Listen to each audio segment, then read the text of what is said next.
Ayan guys, yung ginamit ko oh. Ayan, ito. Tapos ito oh.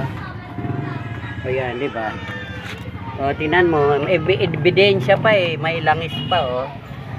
Ito oh, ayan oh, may langis pa yan. May kuha pa ng langis. Tapos tingnan nyo guys yung kuha, no, di ba? Ang ganda ng kuwan, ang ganda ng pag ang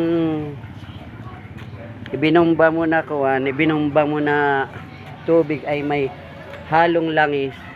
Ayan, pati yung mga tornilyo niya at saka yung mga piyesa-piyesa sa ilalim. Ayan oh, maganda pa eh. Hindi pati kinakapitan ng kuwan, acid rain. Pag binomba mo ng kuwan, binomba mo ng may langis ang tubig. Ayan oh, tingnan